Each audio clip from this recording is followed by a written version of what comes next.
Can you explain a little bit when thinking about an intuitive healer or like mediumship, like being a medium, what is kind of maybe either the differences or the similarities in both that you can explain? And does it have to do all these abilities like have to do more in a way with certain energies, the way of is it a sensation? Is it a natural knowing? Let's if we could go into that a bit more of understanding that'd be great. Absolutely. So it's kind of a combination of all of the things that you had already just mentioned, in the sense that our intuition is really just like our regular physical senses, except they are more fluid through time and space, right? And so you're being intuitive all the time. Intuition is an unconscious process. And then in order to access intuition skillfully, we just need to make that unconscious process conscious.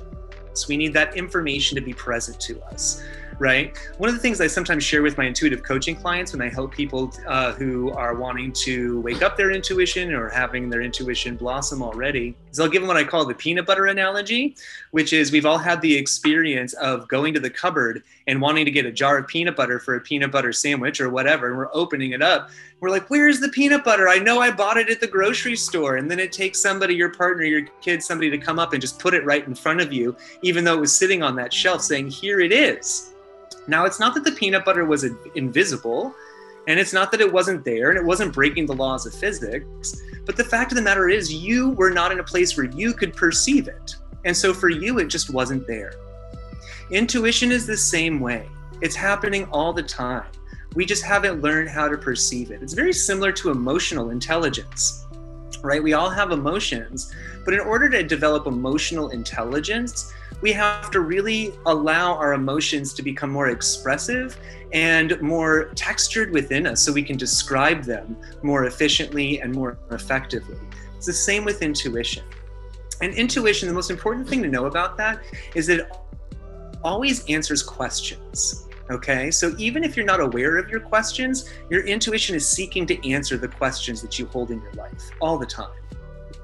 I think that's a great point because I've never heard it like that actually before. It's answering a question, right? Do you think if many people in the world are either fighting against their intuition in a certain way or just not aware of it, their life naturally is more difficult because they're not tapping into their intuition? Or is it almost the inverse of that, where it might be part of their life's plan to face a lot of these difficulties and they just have to figure out how to work through them? How do you see that? Well, I would say that I don't know if I think it's part of their life plan necessarily to have the challenge of resisting their intuition necessarily, as much as, but I would say that life is harder when you do resist your intuition, because it is answering questions and it's also gathering the information that you need to make really powerful and authentic decisions, right? And so sometimes our intuition isn't always, we can use our own intuition against us is also the other thing, right? Is that we can use intuition to keep us focused on what other people want us to do. Like we can use our intuition to telepathically listen to all of our critics versus all of our supporters. We can use our intuition because a lot of times what we think is just happening in our head is actually happening in a psychic relationship with the world around us, okay? And so we can use our intuition to make our lives harder, but its function is to make our lives more effective and more authentic.